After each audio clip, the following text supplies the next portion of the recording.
तो बच्चे हमारी बात चल रही थी आयलर फार्मूला में। तो बच्चे ये पेपर में बाय नेम आ सकता है आयलर फार्मूला। तो उसका स्टेटमेंट आपको याद होना चाहिए और इसे बोलते हैं आयलर फार्मूला। तो आपको जैसा कि मैंने पिछली वीडियो में थोड़ा सा बताया था, एन जो है वो उस ग्राफ में नंबर ऑफ़ वर्टिसेस, ई जो है वो उस ग्राफ में नंबर ऑफ़ एजेस और आर का मतलब उस ग्राफ में कितने रीजन है। और इन सबको इस कॉम्बिनेशन में अगर हम जोड़ेंगे तो वो उसका रिजल्ट बराबर में कितना आएगा, 2। इसे बोलते हैं आयलर फार्मूला। तो स्टेटमेंट क्या है इसका, if a connected and planar graph, जो ग्राफ लेकर चले हैं वो कनेक्टेड है। कनेक्टेड का मतलब हर वर्टिसेस के बीच में एक पाथ होगा।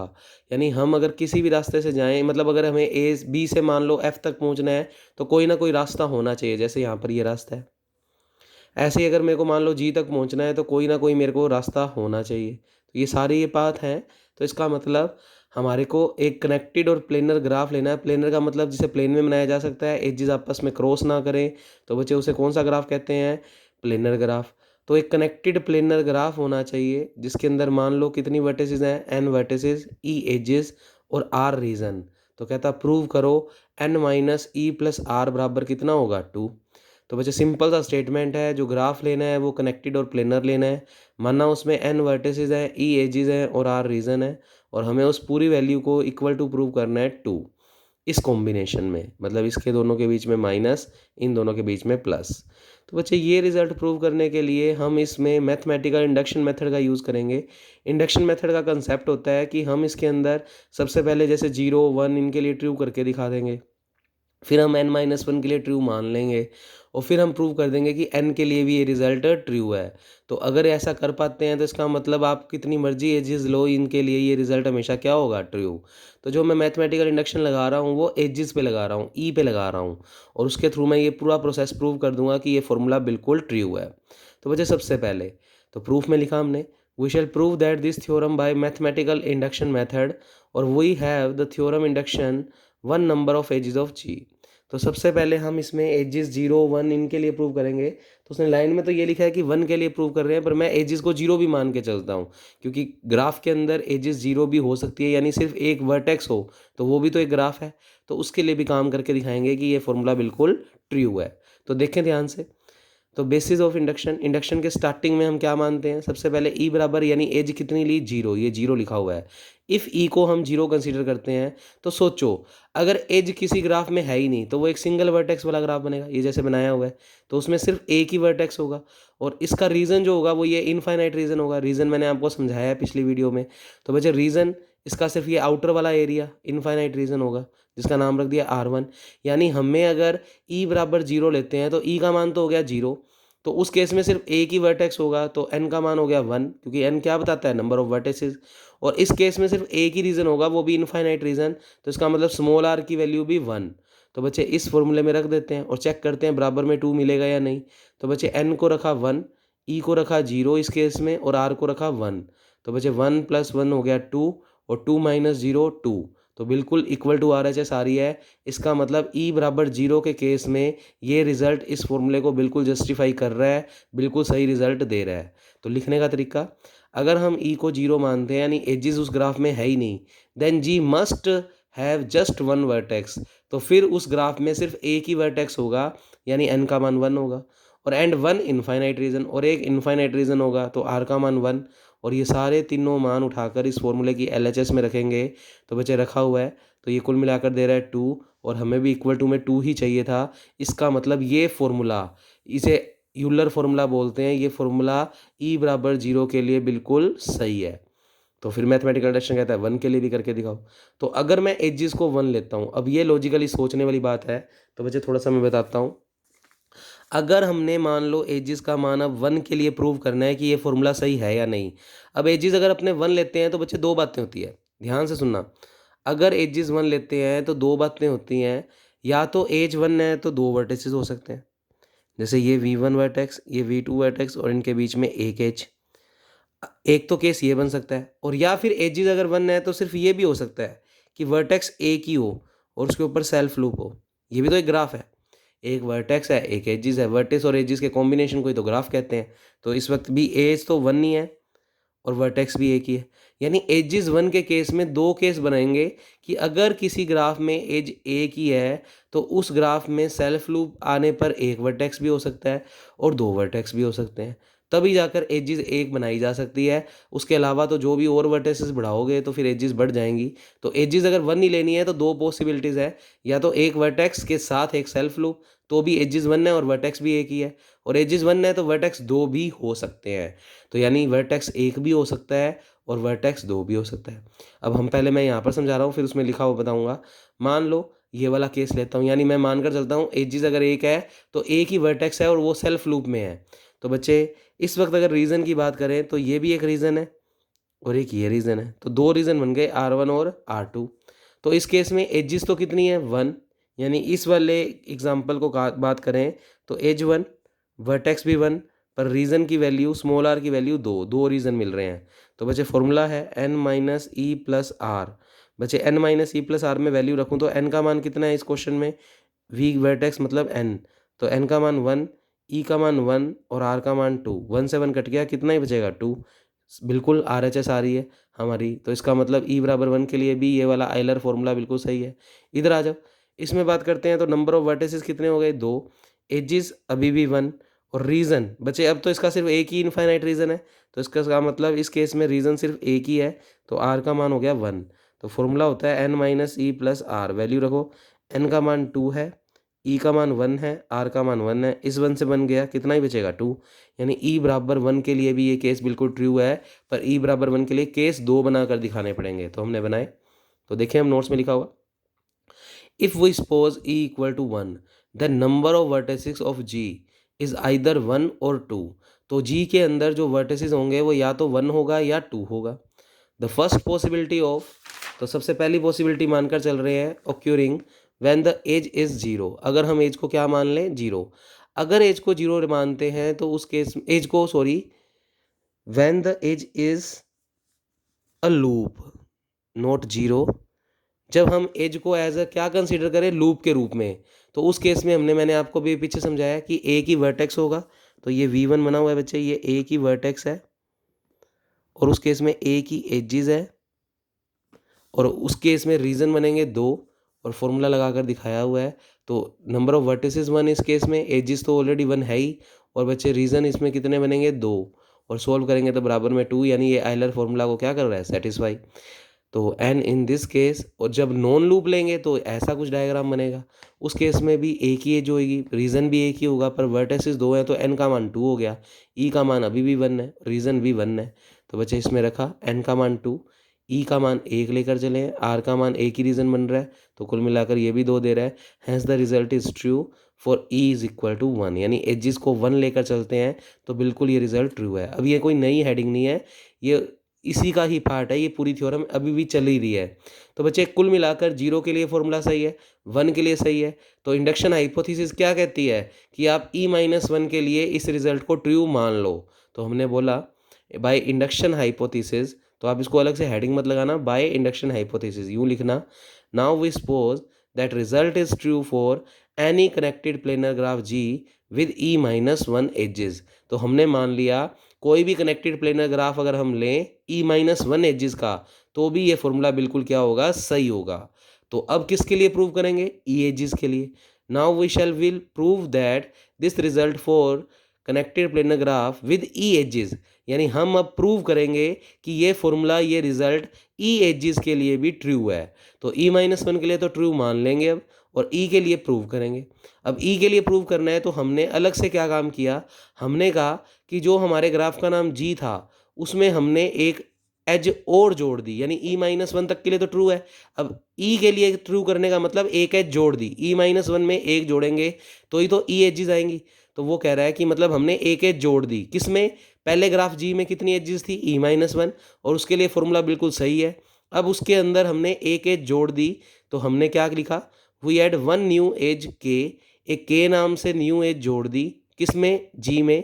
तो उससे वो एक कनेक्टेड सुपर ग्राफ बन गया, क्योंकि देखो जी एक ग्राफ था, उसमें अगर एक एज जोड़ देंगे तो वो बड़ा ग्राफ बन जाएगा, तो बड़े ग्राफ को क्या बोलते हैं, सुपर ग्राफ, जिसका नाम क्या रख दिया, जी प्लस के। और अब हम प्रूव करना चाहते हैं कि इस जी प्लस के ग्राफ में जितने भी नंबर ऑफ वर्टिसेस एजेस और रीजन होंगे उनका सम भी वही, वो फॉर्मूले के थ्रू कितना आना चाहिए 2। अगर आ जाता है तो इसका मतलब ई एजेस के लिए भी ये फॉर्मूला बिल्कुल सही है, क्योंकि देखो E-1 के लिए तो अब हमने ट्रू मान लिया। और जैसे इसमें एक एज जोड़ेंगे तो ई एजेस आ जाएंगी, यानी एक एज जोड़ रहे हैं किस में, पहले वाले ग्राफ जी में। तो पहले वाले ग्राफ जी में एक एज जोड़ दी जिसका नाम रख दिया के। तो अगर के नाम की एज हम इसमें जोड़ते हैं तो जो एक नया ग्राफ बनेगा उसका नाम रख दिया सुपर ग्राफ, और वो है किससे रिप्रेजेंट, जी प्लस के। अब देखो जो के नाम की एज जोड़ी है वो तीन तरीके की चीज़ हो सकती है। जो नई एज जोड़ रहे हैं वो एज अ एक लूप हो सकती है। जो एक नई एज जोड़ रहे हैं वो किन्हीं दो वर्टेक्स, जैसे पहले से मान लो ये डायग्राम बना हुआ है, मान लो स्टार्टिंग में इतने वर्टेक्स थे, अब हमने इतनी एजेस थी, अब इसमें एक एजेस जोड़ दी तो वो किन्हीं दो वर्टेक्स के बीच में जुड़ेगी, ये पॉसिबिलिटी हो सकती है। या इस तरीके से भी जोड़ सकते हैं, मान लो पहले ग्राफ ये था और अब इसमें एक एज और जोड़ रहे हैं, तो वो ऐसे अगर जोड़ूं तो अगर एक एज ऐसे जोड़ता हूं तो एक वर्टेक्स एक्स्ट्रा ऐड करना पड़ेगा। समझ रहे हो? देखो अगर मैं एक एजेस इन्हीं ग्राफ के अंदर के किन्हीं दो वर्टेक्स के बीच में जोड़ सकता हूं तो फिर वर्टेक्स तो नहीं बढ़ेंगे पर एजेस एक जुड़ी हुई है। और अगर एक पॉसिबिलिटी हो सकती है कि मैं एजेस को अलग से एक पॉइंट वर्टेक्स से जोड़ दूं तो फिर मेरे को एक वर्टेक्स और बनाना पड़ेगा, क्योंकि एजेस दो वर्टेक्स के बीच में होती है। पहले मान लो जी ग्राफ के अंदर सिर्फ ये चार वर्टेक्स ही थे और अब इसमें एक एज जोड़नी है, तो एक तरीका तो है इनके अंदर वाले में किसी में जोड़ दो या एक लूप बना दो। या तीसरी पॉसिबिलिटी हो सकती है कि मैं इसके किसी एक कॉर्नर पे एक एज जोड़ दूं। अगर ऐसा करता हूं तो एक वर्टेक्स बढ़ाना पड़ेगा, क्योंकि एजेस दो वर्टेक्स के बीच में होती है तो हमें एक वर्टेक्स बढ़ाना पड़ेगा। तो ये तीन पॉसिबिलिटी अराइज होती है। तो तीनों पॉसिबिलिटी में देखते हैं क्या क्या हो सकता है। अब मैं तीनों पहले आपको यहाँ समझा रहा हूँ, फिर वहाँ लिखा हुआ बढ़ाऊँगा। तो बच्चे मैंने पहले कंसीडर किया कि जो के नाम की एज मैं जोड़ रहा हूँ वो एज अ एक लूप के रूप में जोड़ रहा हूँ। अगर लूप के रूप में जोड़ रहा हूँ तो मान लो ये ग्राफ था स्टार्टिंग में जी वाला, और इसमें एक ये जी वाला ग्राफ था, और मान लो इसमें मैंने एक लूप के रूप में एज जोड़ी है, तो किसी भी एक के ऊपर लूप बना दूंगा। तो मान लो मैंने ये यहाँ पर बना दिया। तो मुझे बताओ ऐसा करने से जो नया ग्राफ बना है इस नए ग्राफ का नाम रख दिया जी प्लस के। अब इस जी प्लस के में मेरे को बताओ नंबर ऑफ वर्टिसेस में कोई चेंज आया क्या? बच्चे नंबर ऑफ वर्टिसेस अभी भी चार ही हैं, जी में भी चार ही थे और जी प्लस के में भी चार ही हैं। अगर हम के को एज अ सेल्फ लूप के रूप में इस ग्राफ में ऐड करते हैं तो इसमें एन में कोई चेंज नहीं आएगा, एन रिमेन अनचेंज्ड। रीज़न में देखते हैं बच्चे क्या रीज़न में कोई फ़र्क पड़ा? पहले इतना इतना ग्राफ था तो रीज़न थे, मान लो ये एक रीज़न और एक आउटर रीज़न। अब ये वाला सेल्फ लूप बनाने से एक रीज़न और बन गया, तो बच्चे रीज़न एक बढ़ जाएगा। तो एक तो एज बढ़ गई, यानी जी प्लस के ग्राफ में एक तो ये वाली एज बढ़ गई, और ऐसा बनाने से अगर वो एक लूप लेते हैं तो एक रीज़न बढ़ता है, पर number of vertices remain unchanged. तो एक तो एजेस बढ़ेगी और एक रीज़न बढ़ेगा इस केस में। ऐसे ही इस वाले केस में आ जाओ, अगर ये जी ग्राफ था और हमने जो एज नई ऐड की है वो इन्हीं के बीच के किसी वर्टिसेस में, तो उस केस में क्या फ़ायदा हुआ, क्या क्या चेंज हुआ? अब ये जी प्लस के ग्राफ बन गया। जी ग्राफ तो सिर्फ इतना था और ये एज जोड़ने पर ये जी प्लस के ग्राफ बन गया। तो इस केस में भी एजेस तो एक बढ़ गई, ई का मान एक बढ़ गया, तो ई बराबर वन का मतलब एक एज बढ़ गई। नंबर ऑफ वर्टिसेस अभी भी चार ही हैं, यानी नंबर ऑफ वर्टिसेस में अभी भी कोई चेंज नहीं आया। तो मैं इस तरीके से लिखता हूँ, इस वाले काम को करने पर नंबर ऑफ वर्टिसेस में कोई चेंज नहीं, एजेस एक से बढ़ गई, और टिक करने का मतलब एजेस एक से बढ़ गई, रीज़न भी एक से बढ़ गया। पर इस केस में नंबर ऑफ वर्टिसेस चेंज नहीं हुए, एजेस तो एक ऐड की है तो एजेस बढ़ गई, और एजेस बढ़ गई और रीज़न भी बढ़ गया। पहले रीज़न सिर्फ इसमें ये R1 और एक बाहर वाला था R2, पर अब इसमें ये डिवाइडेशन होने की वजह से एक R1 एक R2 और एक बाहर वाला रीज़न, तो कुल मिलाकर एक रीज़न बढ़ गया। तो बच्चे रीज़न भी एक बढ़ गया ये इस केस में। और तीसरा केस हमने माना कि अगर हम एजेस को किसी वन एंड से जोड़ते हैं, और वन एंड से जोड़ते हैं तो हमें एक वर्टेक्स बढ़ाना पड़ेगा, क्योंकि एजेस दो वर्टेक्स के बीच में बनती है। तो ऐसी पॉसिबिलिटी होने पर नंबर ऑफ वर्टेक्स एक से इंक्रीज हो गया, एजेस तो एक बड़ी है ही, और रीज़न, मुझे रीज़न पे कोई इफेक्ट नहीं आया। देखो जब पहले इतना इतना ग्राफ था तो दो ही रीज़न थे, R1 और एक आउटर, और अब इस तरीके से जोड़ने पर भी ये सारा बाहर का ओपन एरिया ही है, तो रीज़न में कोई चेंज नहीं आया। रीज़न अभी भी दो ही हैं, पहले भी दो ही थे, तो रीज़न रिमेन अनचेंज्ड। तो बच्चे ये पॉसिबिलिटीज़ अगर आप समझ गए हो तो ये थ्योरम अब कुछ भी नहीं है, और 20 नंबर आप कह सकते हो आपके बन चुके हैं। तो मैं समझाता हूँ। तो वो कहता जब हमने के नाम की एक नई एज जोड़ी और जी प्लस के नाम का एक नया ग्राफ बनाया, तो जो के नाम की एज जोड़ी है वो 3 पॉसिबिलिटीज़ रखती है। पहली पॉसिबिलिटी वो के एक लूप हो सकता है, एक लूप के रूप में हो सकता है। अगर लूप के रूप में हो सकता है तो वो देखो मैंने डायग्राम ऐसा बनाया था, यानी किसी एक वर्टेक्स पे क्या बना दो, लूप। तो बच्चे किसी एक वर्टेक्स पे अगर लूप बनाओगे तो उस केस में क्या क्या बन गया बच्चे, वर्टेक्स अभी भी रिमेन अनचेंज्ड है, एजिस एक बढ़ गई है और रीज़न एक बढ़ जाएगा। तो मैंने जिस वे में समझाया था वो ज़्यादा बेटर है। तो बच्चे आप उस केस को वहाँ पर इंक्लूड यहाँ पर कर सकते हो कि मानना पहले हमारा जी नाम का ग्राफ सिर्फ इतना था, ये तो हमारा था जी ग्राफ। और बच्चे जी प्लस के ग्राफ में हमने क्या किया, अगर के को एज अ लूप कंसीडर किया तो कहीं भी किसी एक वर्टेक्स पे लूप बना दो। इस केस में रीज़न थे सिर्फ 2 और इस केस में अब रीज़न हो जाएंगे R1 R2 और R3, एक रीज़न बढ़ जाएगा। तो बच्चे इस तरीके से पर number of vertices remain unchanged. तो अब ये लाइन लिखी हुई तुम्हें सभी समझ आएगी जब दिमाग में तुम्हारे ये डायग्राम होगा। तो क्या लिखता है, in this case a new reason bounded by the loop is created. एक लूप बनाने की वजह से एक रीजन नया क्रिएट हो जाएगा, but the number of vertices remain unchanged. इसमें भी 4 ही थे और इस जी प्लस के में भी 4 ही वर्टिसेस हैं, पर एजिस तो एक बड़ी रही है, वो तो ऑब्वियस बात है। तो एजिस के बारे में नहीं लिख रहे, वो लास्ट में जब फॉर्मूले में रखेंगे काम तब होएगा। तो अगर आप अपनी कॉपी में हिंट के तौर पे लिखना चाहते हो तो इस तरीके से लिख लो कि इस केस के अंदर एजिस 1 से बढ़ गई, रीजन 1 से बढ़ गया और वर्टिसेस रिमेन अनचेंज्ड, यानी एन में कोई चेंज नहीं आया, नंबर ऑफ वर्टिसेस में कोई चेंज नहीं आया। इस तरीके से हल्का सा लिख लोगे तो आइडिया आ जाएगा। अब आ जाओ दूसरे पे, इफ़ के जॉइन 2 डिस्टिंक्ट वर्टिसेस ऑफ जी, यानी अपने को अगर डायग्राम बनाना है तो मैं आपके लिए बनाता हूँ। बच्चे ध्यान से देखें, पहले जी ग्राफ ये था और अब जी प्लस के ग्राफ। तो आपको ये सारी बातें समझा चुका हूँ, ऐसा जोड़ दिया। ऐसा जोड़ने से देखो रीज़न इसमें पहले R1 और R2 थे, अब इसमें रीज़न R1 R2 और R3, एक तो रीज़न बढ़ गया, एक तो रीज़न बढ़ गया, पर नंबर ऑफ वर्टिसेस अभी भी 4 ही हैं। और एजिस तो ऑब्वियस बात है, एक एज ऐड की है तो एज तो बड़ी बड़ी है। तो क्या लिखता है, in this case one of the region of g is split. एक रीजन स्प्लिट हो गया, ये वाला रीजन पहले R1 था, अब ये स्प्लिट हो गया इनटू 2, तो 2 रीजन यानी एक रीजन बढ़ गया।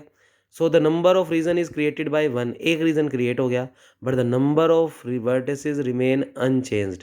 तो इसमें भी शब्दों में अगर लिखना चाहो तो number of vertices remain unchanged, region जो है वो 1 से इंक्रीमेंट हो गया और एजिस तो एक जोड़ी ही है तो वो तो बढ़ेगी बढ़ेगी, हर केस में एज तो एक बढ़ेगी बढ़ेगी क्योंकि एज तो हमने जोड़ी ही है। तीसरा केस अब ये बन सकता है कि जो के नाम की एज है वो इंसिडेंट हो रही है विद ओनली वन वर्टेक्स।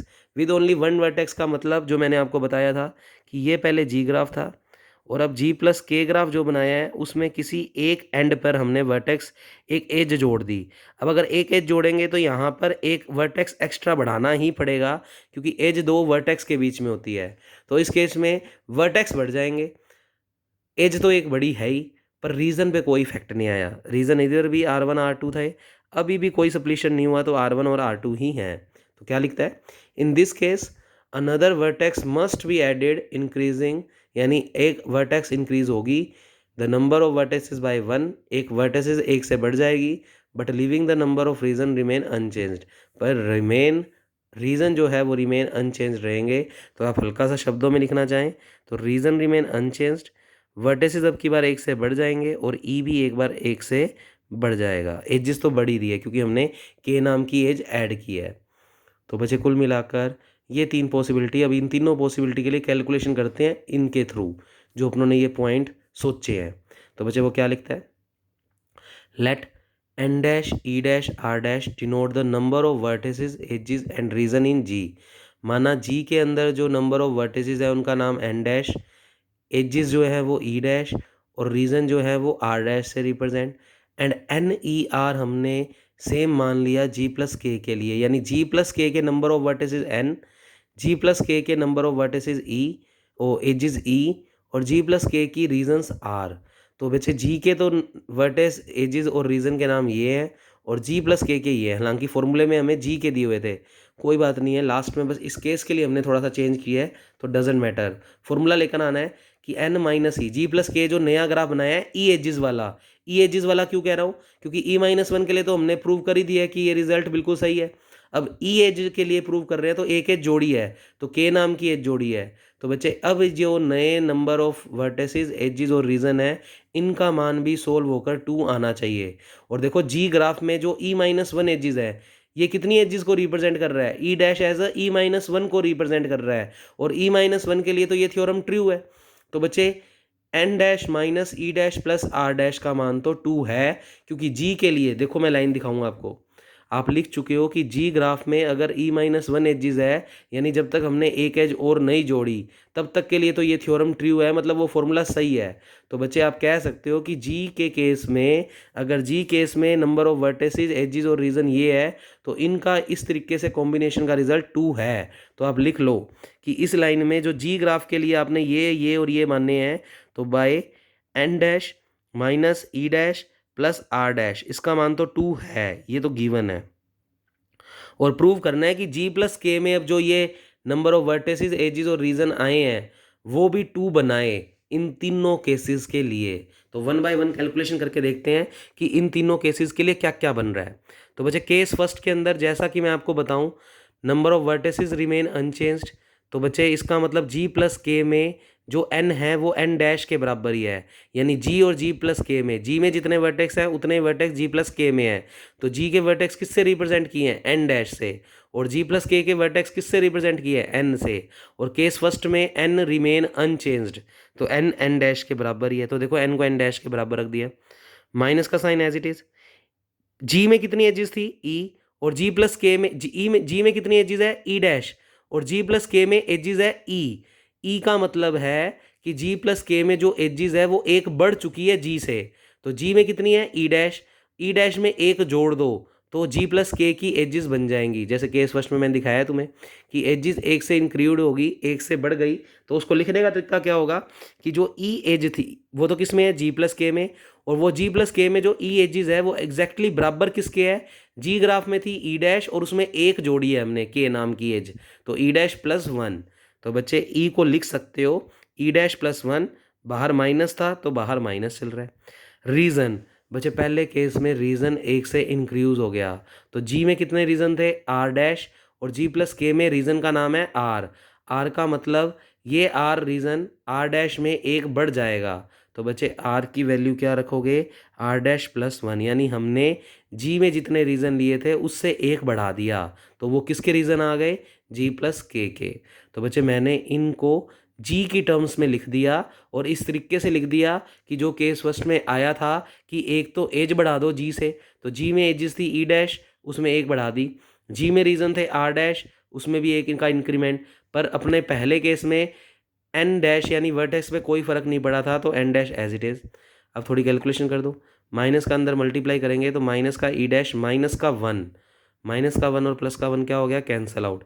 तो बचा क्या? N dash minus E dash plus are dash.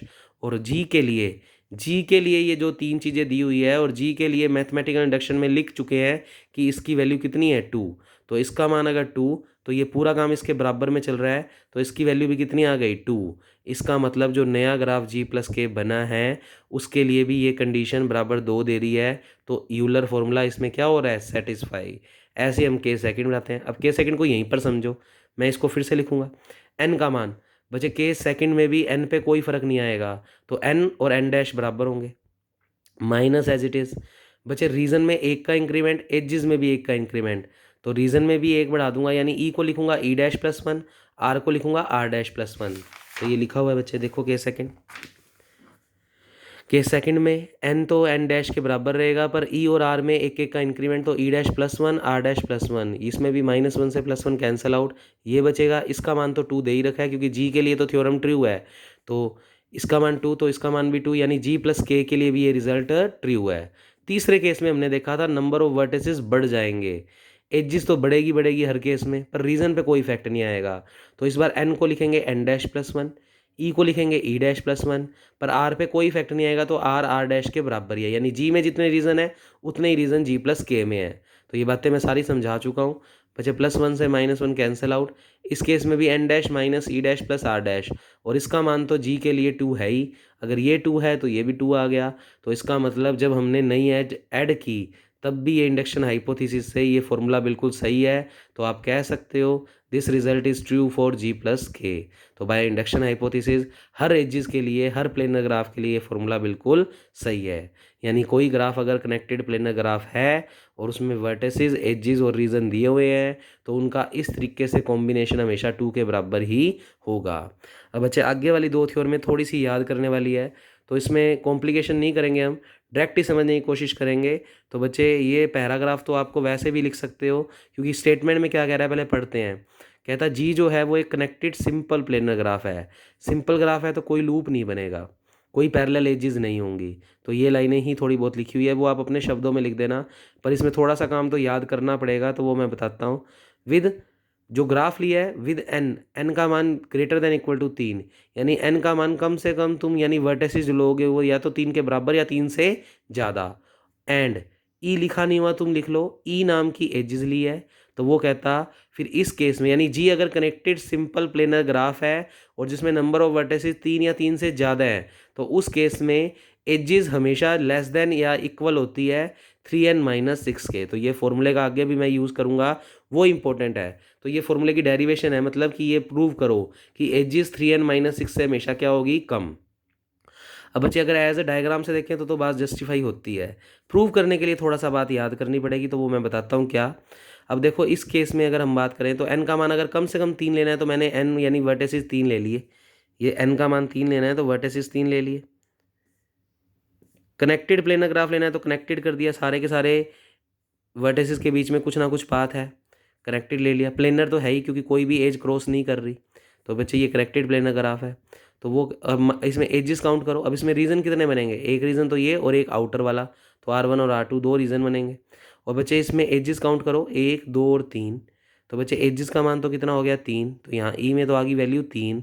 और अगर हम एन का मान देखें तो 3 वर्टिसेस हैं, तो एन का मान 3 रखेंगे तो 3 3 9, 9 में से 6 गए 3, तो 3 3 के बराबर होता है। इसका मतलब ये फॉर्मूला बिल्कुल सही है। और नंबर ऑफ वर्टिसेस बढ़ा दोगे तो ये रिजल्ट बढ़ जाएगा, पर एजेस पे ज़्यादा इफेक्ट नहीं आता क्योंकि एजेस दो वर्टिसेस के बीच में बनती है। तो वर्टेक्स बढ़ने पर एज तो सिर्फ एक आती है।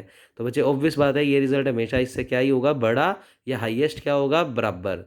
तो इस तरीके से आप इसको जस्टिफाई कर सकते हैं। तो बच्चे ये कुल मिलाकर हमारे पास हो गया। अगर एक एग्जांपल और बताऊं तो जैसे मान लो ये 4 का ले लिया आपने, इस फॉर्मूले की जस्टिफिकेशन बता रहा हूँ।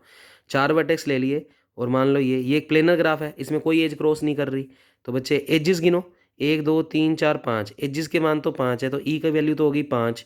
और एन नंबर ऑफ वर्टिसेस 4 है, 4 रखता हूँ क्योंकि 3 से ज़्यादा लेने हैं, कम से कम 3 या 3 से ज़्यादा। 4 रखेंगे तो 4 3 12, 12 में से 6 गए, 12 में से 6 गए 6, 6 बड़ा होता है किससे, 5 से।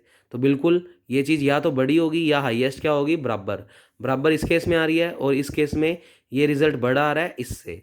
तो फॉर्मूला तो सही है, पर इसको प्रूव करने के लिए आपको एक लाइन याद रखनी पड़ेगी। तो बच्चे ये तो उसने सिंपल ग्राफ की ही डेफिनेशन लिखी हुई है तो आप लिख सकते हो। उसके बाद इसका वेरिफिकेशन दिखा रहा हूँ मैं, सीधा आपको ये लाइन याद रखनी है, तो ये नोट के रूप में लिख लो। इस केस में आप 2e यानी दो एजेस को 2 से गुना करो तो वो हमेशा 3 टाइम्स ऑफ r होंगे। वैसे एक एग्जाम्पल में थोड़ा सा बता सकता हूँ कि ये लाइन लिखी जा सकती है। जैसे इसमें देखो, इसमें एजेस कितने हैं, 3। तो बच्चे ई का मान 3 रखेंगे तो 3 दूना 6, तो ये वैल्यू तो आ गई 6। और रीजन भी कितने बन रहे हैं, 2। इस केस में रीजन 2 बन रहे हैं, तो रीजन को 2 रखोगे तो 3 दूना 6, 6 6 के बराबर होता है, तो बराबर वाला साइन सही है। उसके अलावा अगर हम इसमें देखें बच्चे, इसके अंदर रीजन कितने बन रहे हैं, इसमें रीजन बन रहे हैं आपके पास R1 R2 और R3, 3 रीजन बन रहे हैं।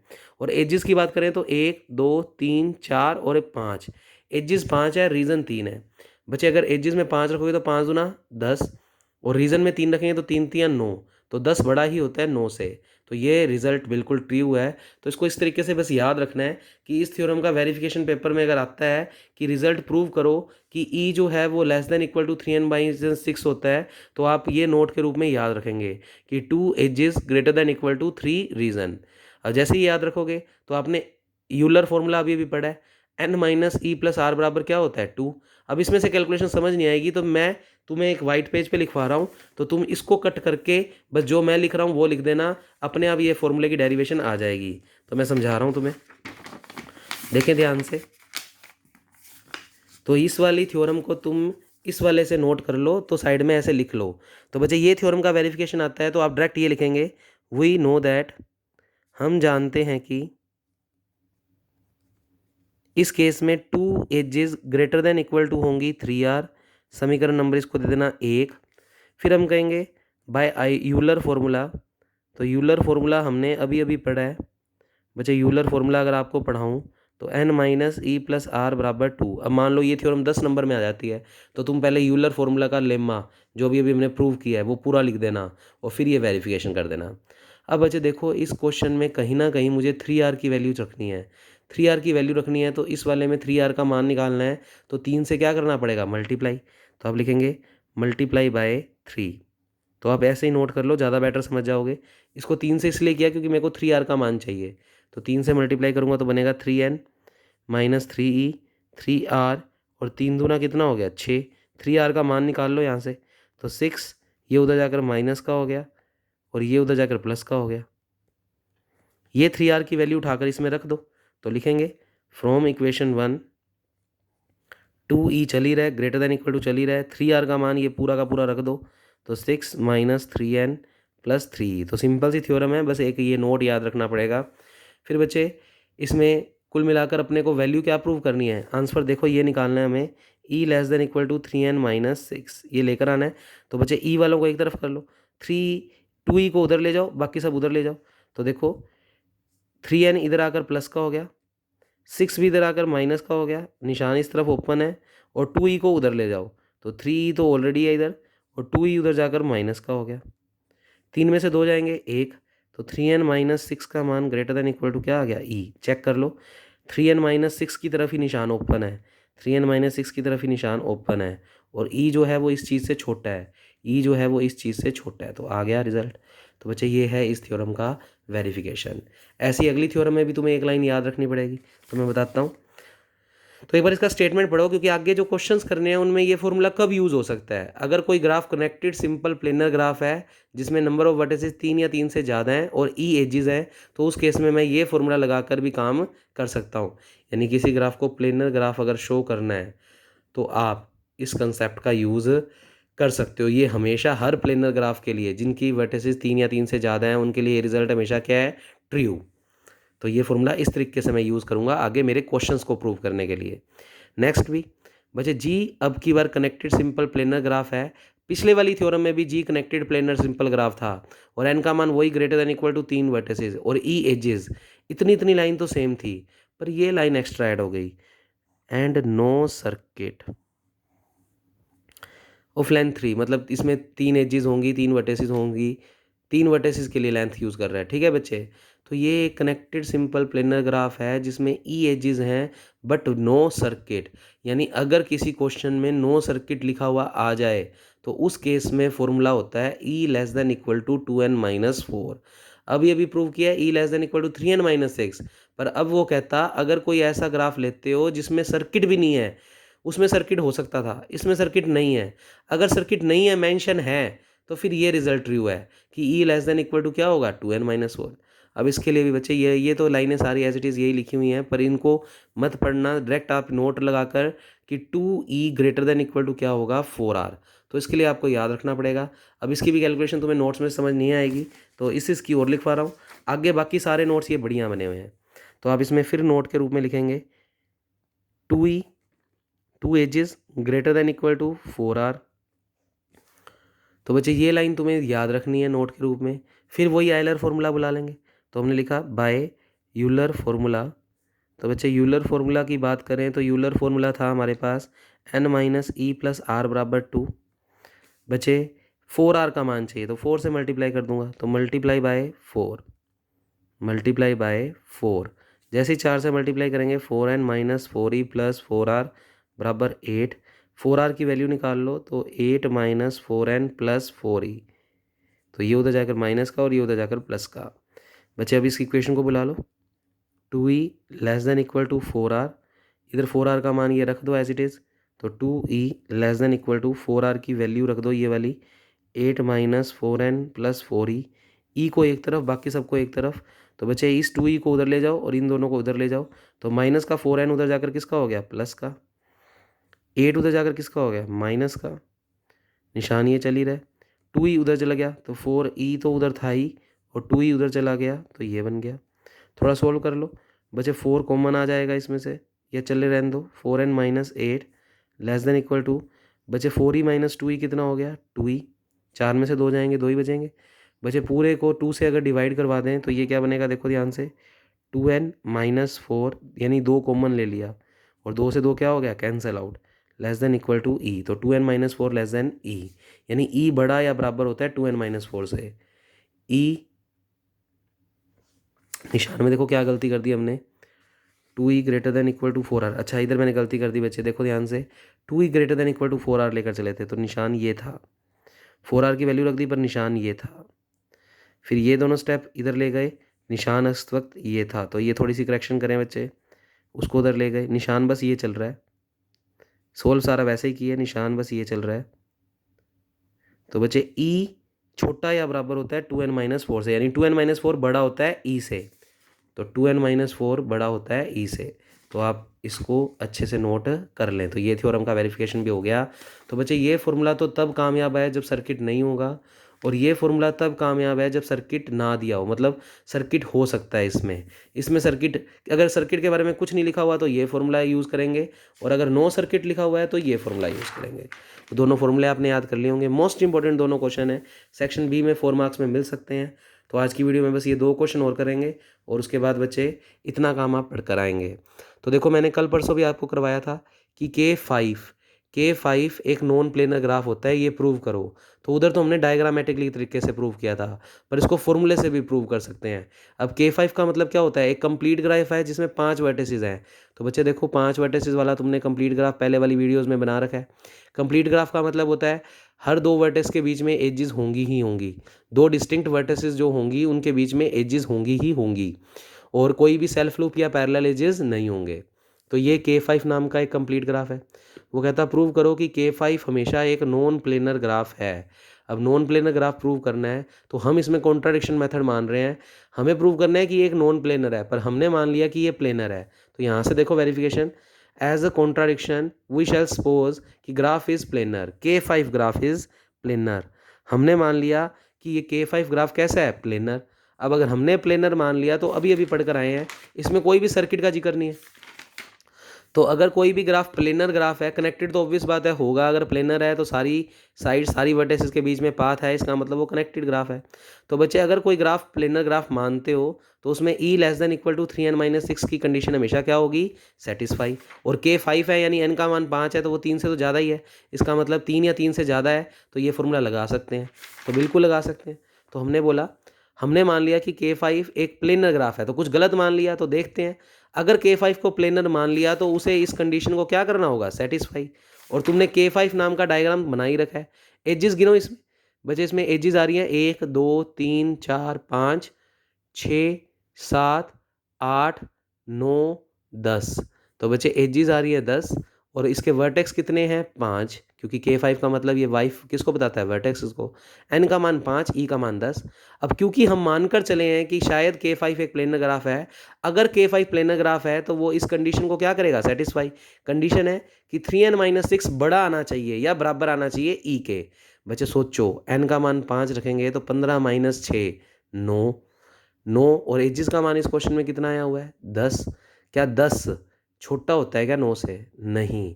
इसका मतलब अगर मैं K5 को प्लेनर ग्राफ मानकर चलता हूँ और इस फॉर्मूले में वैल्यू रखता हूँ तो वो इस फॉर्मूले को सेटिस्फाई नहीं कर रहा, जबकि प्लेनर ग्राफ तो इस फॉर्मूले को क्या करते हैं, सेटिस्फाई। तो वो तो नहीं कर रहा, तो इसका मतलब हमने जो माना वो गलत माना।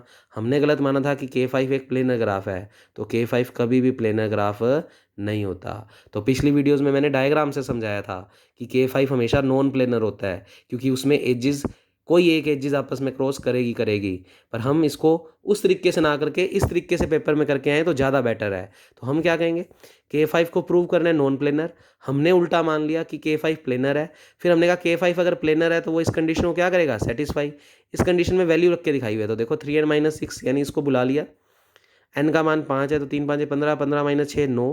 अब तुम्हारे नोट्स में लिखा हुआ है 9 लेस देन ई, यानी ई का मान कितना है, 10। तो 9 ऑब्वियस बात है ई से क्या है, छोटा, और बचे 9 ई से अगर छोटा है तो यानी इस रिजल्ट की जो वैल्यू आई है वो ई से छोटी आई है, इसकी जो वैल्यू आई है वो ई से क्या आई है, छोटी, जबकि अकॉर्डिंग टू दिस ई छोटा आना चाहिए था इस चीज़ से, और हमारी ये चीज़ छोटी आई है और ये बड़ी आई है। तो बच्चे इसका मतलब वो इस कंडीशन को सेटिस्फाई नहीं कर रहा। तो क्या लिखता है वो, ई बराबर या नहीं है 3n-6 के, क्योंकि हमारी ये चीज़ तो आई है 9 और ये चीज़ आई है 10। आप ऐसे लिख सकते हो, इसका मान तो आया 9 और इसका मान आया 10, और हम जानते हैं कि 9 बड़ा नहीं होता 10 से, तो ये कंडीशन सेटिस्फाई नहीं हो रही। तो इसका मतलब हमने जो माना गलत माना, हमने K5 को प्लेनर माना था, जो कि गलत है। तो सही बात क्या है कि K5 कैसा ग्राफ है, नॉन प्लेनर। अब आपके नोट्स में हो सकता है ये ना लिखा हो, तो आप लिख लो अलग से। अब हम बात करते हैं K4 ग्राफ की। बच्चे K4 ग्राफ का मतलब कंप्लीट ग्राफ लिया जिसमें 4 वर्टिसेस है, 4 वर्टिसेस लिए। प्रूव करना है कि ये प्लेनर होगा या नॉन प्लेनर। ऑब्वियस बात है बच्चे, ये एक प्लेनर ग्राफ है। कैसे, अगर डायग्रामेट्रिक इसको बनाऊं तो इसको ऐसे बना सकते हैं ना, ये एक एज क्रॉस कर रही है, तो ये फिलहाल तो प्लेनर नहीं है, पर इसको प्लेनर बनाया जा सकता है। आप ये वाली एज को यूं ना बनाकर इस तरीके से कंपाउंड कर दो। तो बच्चे इस वक्त इसमें कोई एज क्रॉस नहीं कर रही, तो इसको एक प्लेनर ग्राफ बनाया जा सकता है। तो 4 वर्टेक्स वाला हमेशा प्लेनर ग्राफ होता है, पर हम इसको कैसे प्रूव करेंगे, डायग्राम एक्स से नहीं, इस कंडीशन से। रख दो, एन का मान फिलहाल इस क्वेश्चन में कितना दिख रहा है तुम्हें, 4, और एजिस कितनी दिख रही है, 1 2 3 4 5 और 6।